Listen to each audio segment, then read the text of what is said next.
mom, I go by Yazzie. My major is nursing, and my hometown is Shreveport, Louisiana. Louder. I'm a mother of two beautiful little girls, Brooklyn and Sydney, and a fiance to the man of my dreams. I'll be marrying him this coming May. My life wasn't always this picture perfect. You see, I'm also a survivor of domestic violence, and this is my testimony. I was raised by a single mother up until the age of 14 when she married my stepfather. I was a seemingly normal teenager, despite the fact that I grew up without my birth father in the picture.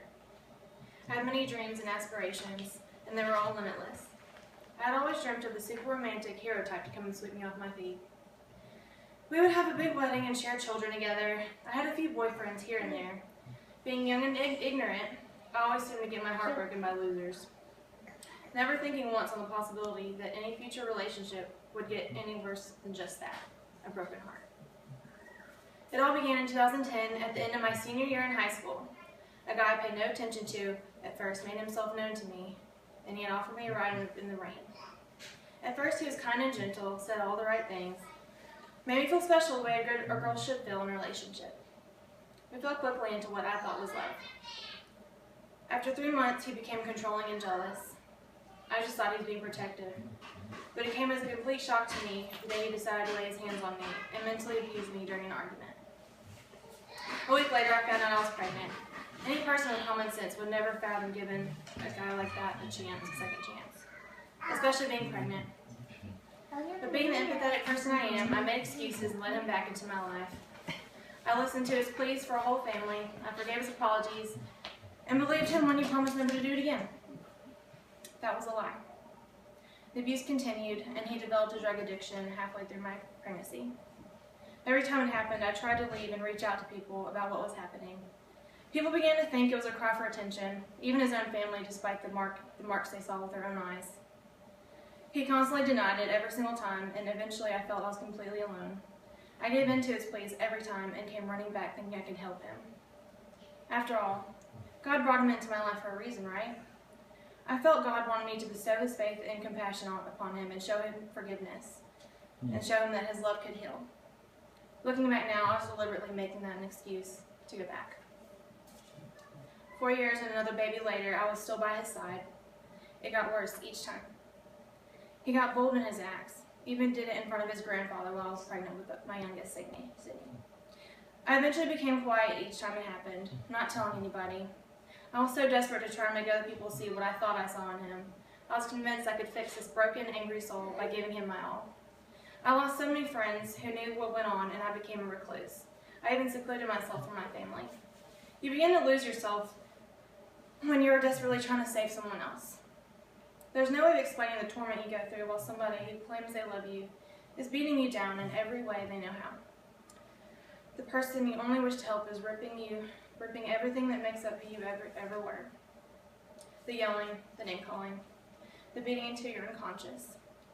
Then waking up wishing he had just killed you instead because the feelings are too unbearable. You can't bring yourself to even look in the mirror without feeling disgusted with yourself. Everything that once made you beautiful and innocent is ripped apart. That light inside of you is gone, and you're nothing but a shell of what used to be. You are made to feel like there is no escape, and you're completely alone. Your mind is weakened, and you feel it is all your fault. I felt I was going to be stuck forever.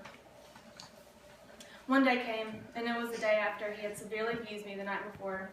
I was still in shock and feeling sorry for myself. I remember looking over at my youngest 4-month-old and thinking, how selfish of me.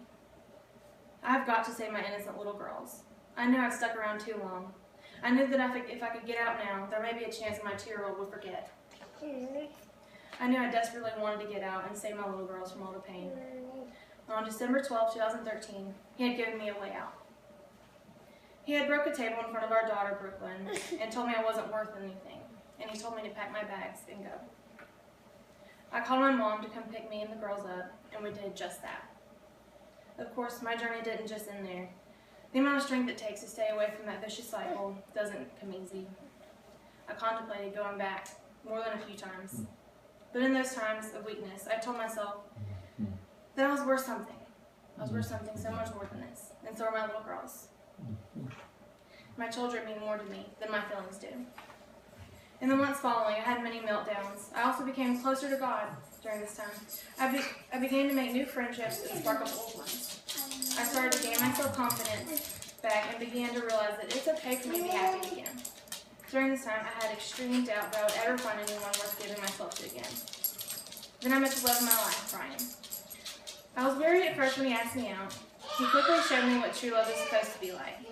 He makes me laugh. He listens when I speak. He makes me feel beautiful and loved. He doesn't want to hurt me. He does everything a man is supposed to do and more. From opening doors, sweet surprises just because, and most of all, loving my little girls like his own. He has truly shown me the meaning of unconditional love. I just want to say that if you're ever in an abusive relationship, hope is not lost. You just need to look in the mirror and know that you are worth something to someone out there, and especially God. You are worthy of being loved. Do not be afraid to step out of your situation and get help. You are strong, and it is possible to go on.